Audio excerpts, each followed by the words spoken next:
In Matteus 27 vers 62 tot 66 hoor ons dat die Joodse Raad die dag na Jesus se kruisiging die Sabbatswette oortree en dat die Romeinse goewerneur Pilatus gaan en vir hom vra om vir hulle 'n wag te gee om Jesus se graf te beveilig.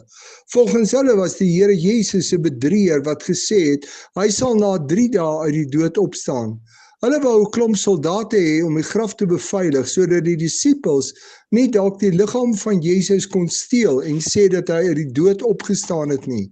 Pilatus het vir hulle 'n wag gegee en die graf is beveilig, maar hulle het nie daarmee rekening gehou dat hulle presies gedoen het wat God wou hê moes gedoen word nie.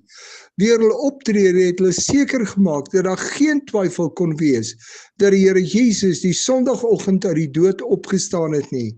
Die Here gebruik selfs volgens Matteus 28 vers 11 tot 15 die Romeinse soldate as getuies van die opstanding. Die Saterdag tussen die kruisiging en opstanding van Christus moes vir die disippels en volgelinge van Jesus baie moeilik gewees het.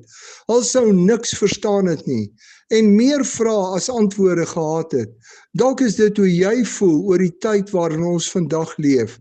Hoor vandag dat die Here selfs sy vyande, hulle wat hom verwerp, kan gebruik om sy wil te doen.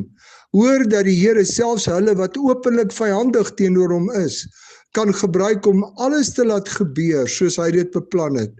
Vir my gee dit hoop vir 'n tyd soos vandag. Gee dit ook vir jou hoop en help dit jou om God te bly vertrou, al verstaan jy niks.